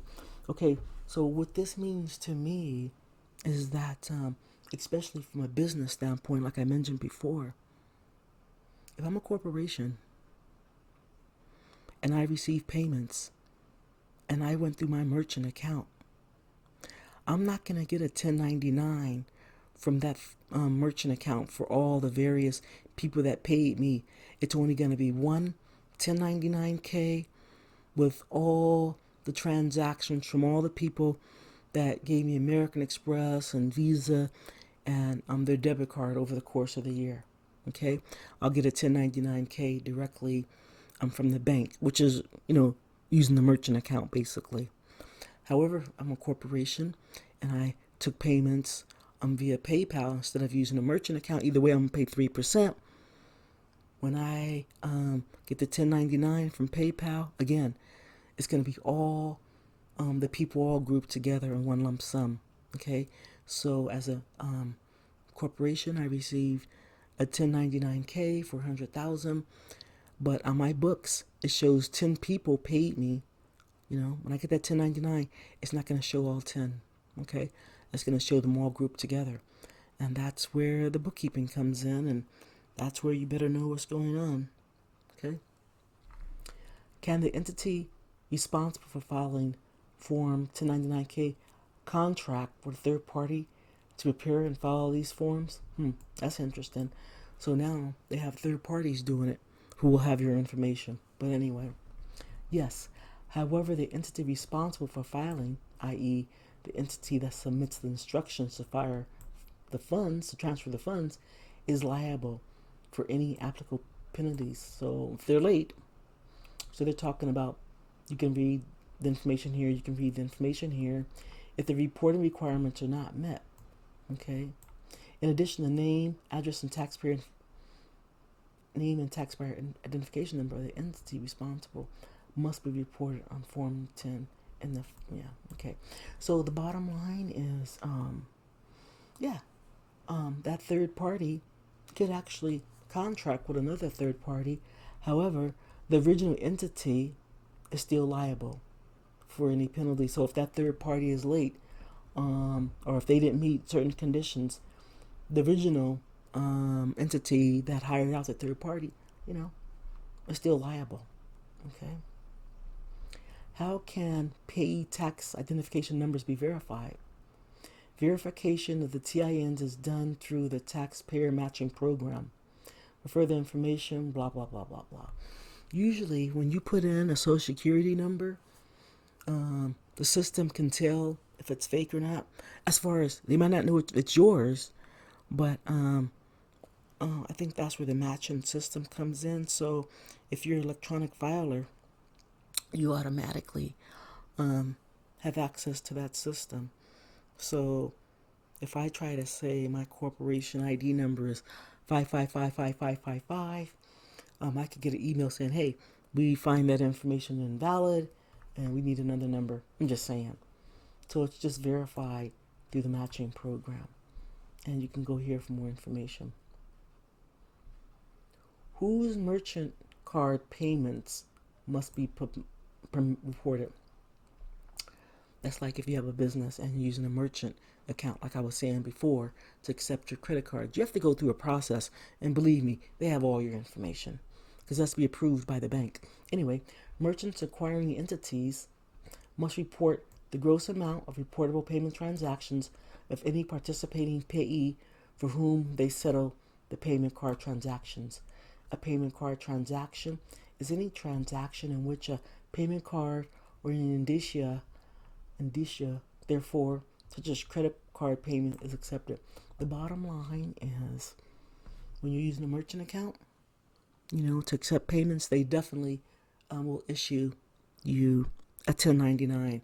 Usually banks have merchant accounts and they use a third party. Okay? They usually don't do it themselves. Like with Chase, they use Payment Tech. Okay? That's the third party they use.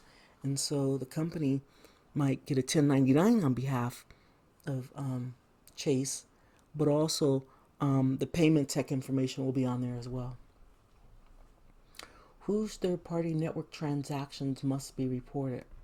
For years beginning after 2021, which represents 2002 and beyond, third-party settlement organizations must report the gross amount of reportable payment transactions of any participating payee, which is like payee means me or you, or the business, for whom they settle payments using their third-party payment network, provided that the gross amount of the payee's third-party transaction exceeded $600.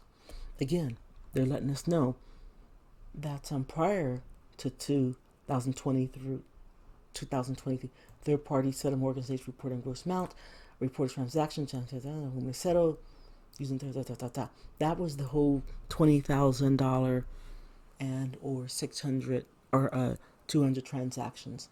So when they talk about prior to 2022, they're talking about the old rules, which is talking about the $20,000 situation, which is this right here.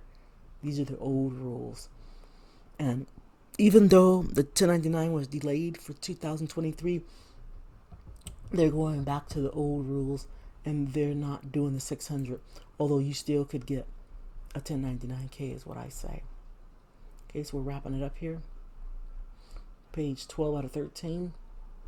Who reports payment cards transactions when a payment settlement entity contracts with a third party, such as an electronic payment facilitator, to settle reportable transactions? The entity submitting the instructions to transfer to the participant's pays account is responsible. So the third party is responsible. Now, if they if the third party hires out a third party, the original third party is still responsible. In this case, the third party entity is responsible for reporting because it is the entity submitting the instructions to the transfer, to transfer the funds and settlement of the transactions, whatever. Because it is the entity submitting the instructions to transfer the funds and settlement of the transactions. If transactions are already reportable under IRC 6041 or IRC 6041A, must they be reported again by payment settlements entities, PSC? No, it's like a double payment. These transactions are not reported twice. If a transaction is reported by a PSC under this ruling, under these other links, and under this link, the transaction must be reported on 1099K. They are not reported on 1099 miscellaneous, but it could happen though. It could happen, so that's why you have to be careful, especially if you're receiving 1099s from an individual, not an individual, but because of payments from an individual, they use a third party, and then if you're a business that receive payments, okay, don't make sure you don't get a 1099 miscellaneous NEC and a 1099K because you're going to be paying double taxes. Okay. Can the person required to make the information return under Section 6050W and to secure the TIN necessary to make the return shift the economic burden to the employee? Wait. Can the person required to make the information return under section blah blah blah, which is a third party, and to secure the social security number necessary to make the return shift the economic burden? Oh, so what they're saying is no. They're saying, well, you know, can they get out of filing the 1099-K and it's on the person to report it? The IRS says no. The Internal Revenue Code, the IRC, requires a payment settlement entity, or in some cases, an electronic payment facilitator, to file the returns and to furnish the statements. So no, they can't get out of it. Okay? So they can't, a person can't be required. The third party must do it. With respect to each participating payee to whom payments and settlement of reporting are made, these statutory, okay, you must do it, obligations apply regardless of whether the participating payee pays a fee. Moreover, if a payment settlement entity or electronic payment facilitator fails to comply with these obligations, it is subject to penalties. So if they don't do it, they get penalties. Because federal law requires payment settlement entities or electronic payment facilitators to file information returns and to furnish payee statements. Such entities are precluded from collecting fees for costs incurred in facilities. Oh, so they're saying here also, can they pass on the costs from collecting fees? That's interesting, because that's a good point, because I know they got fees incurred. Basically, they're saying they can't get out of it, and they got to file a return, and they can't be adding some fees. So if I'm supposed to be getting a 1099-K for, $700, and they're saying, well, can we deduct some fees of $50, and then I'll get a 1099-K for $650 or whatever, I said, $700 less than $50, whatever, you know what I mean? So now they can't be collected fees for costs incurred in fulfilling the requirements of giving people a 1099-K.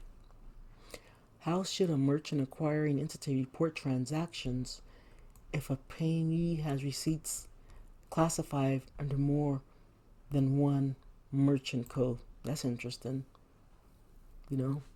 What if they have several? Oh, hairstylist. Oh, that's one code. I'm a hustle on the side. Maybe I have a flower shop on the side or something. So they're saying, what if you have more than one MAC? They're saying they can file a separate 1099-K, which probably will happen, reporting the gross reportable transaction attributable to each MCC, or file a single 1099-K reporting the gross reportable transaction amounts and the MCC that corresponds to the largest portion.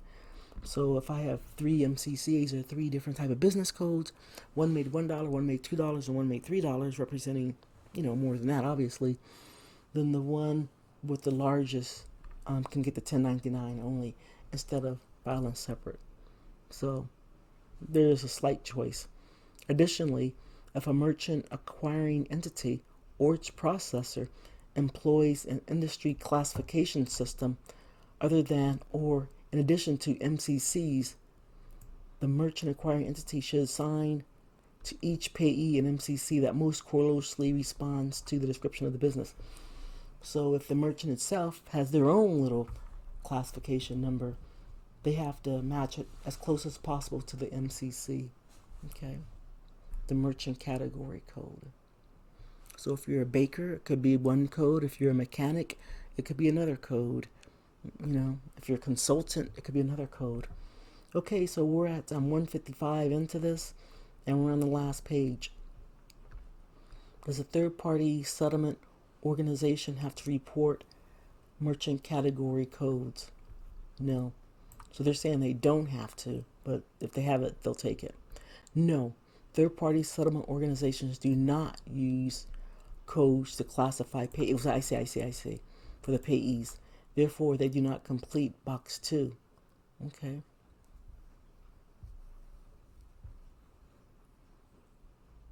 No, Third-party settlement organizations do not use MCC codes to classify payees.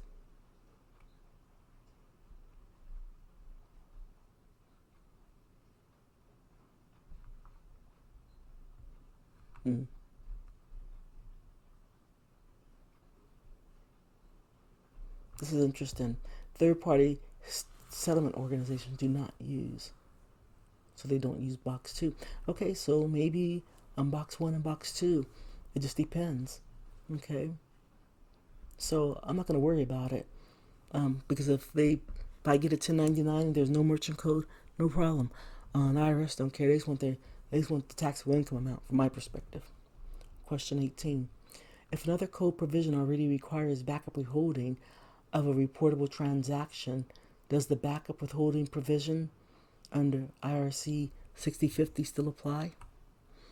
The regulations do not eliminate the backup withholding requirements based on this link under any circumstances, even where the potential for duplicate withholding to exist. So they're not going to get involved with withholding. It's all about gross sales. That's it. Are payment settlement entities required to report the transactions of governmental units, whether state or federal? Yes. The term participating employees includes any governmental unit. So what you're saying that if the government gets paid, which is possible, if I'm paying the government for something, depending on what it is, will they get a 1099? Okay. I believe this says yes right here. Are foreign payment settlement entities subject to the reporting requirements? Yes. The payment settlement entity may be domestic or foreign. So just because you paying somebody, I get paid. I'm in the United States, but I get paid from somebody in Malaysia, and it's through a third party. I'm gonna get a 1099 from that third party. Worldwide income, people. So anyway, I'm coming up on 2 hours here. I just wanted to go through the final fact sheet of the IRS that I got in my email yesterday, 12:30. Today is 12:31, and so it answers a lot of questions. And we're looking at 1099s being given to individuals and businesses. And the 1099s can go two ways. You can be a receiver of a 1099, or you can be a giver of a 1099. Usually, a giver of a 1099 is a business person or self-employed, and they had somebody work for them. And so they're going to give them a 1099, usually a 1099 miscellaneous or a 1099 NEC, the givers, okay? Also, that same giver, those vendors can receive a 1099K, but it won't be from the giver. So again, there's a receiver and a giver. The receiver can be an individual or a business. But usually the receiver can get a 1099K, miscellaneous, or NEC. The NEC and the miscellaneous is primarily for self-employed people. If you get a 1099 miscellaneous, which you probably won't get anymore, used to, or a 1099C is because you provided services for someone, okay? And they're giving you a 1099 so that they can report, what you earned. So again, there's two ways this goes. There's a giver of the 1099, and the giver is given the 1099 because you paid that person $600 or more. And then there's a receiver of the 1099 where you receive more than $600. But all that's been delayed in 2023. And again, people would have been screaming bloody murder if they had got a 1099 because they wouldn't have known. They might have filed their taxes. And so, just download the cheat sheet. I'm going to make sure I put it in this link. And that's all I got, people. We got 2 hours in. Sorry. And I won't be editing this as well. But this is all the information you need. Coming up on 2 hours. And I'm going to close it down. Thank you for your time. Steph, your girl, just dropping this knowledge. Please pick up the Ultimate 1099 guide. I'll be dropping it in a few days with a lot of new updates. I'm basically giving a lot of examples and a lot of other information so that if you look at the book, you can say, okay, I fit in this example. I will or will not get a 1099. Okay? Thank you.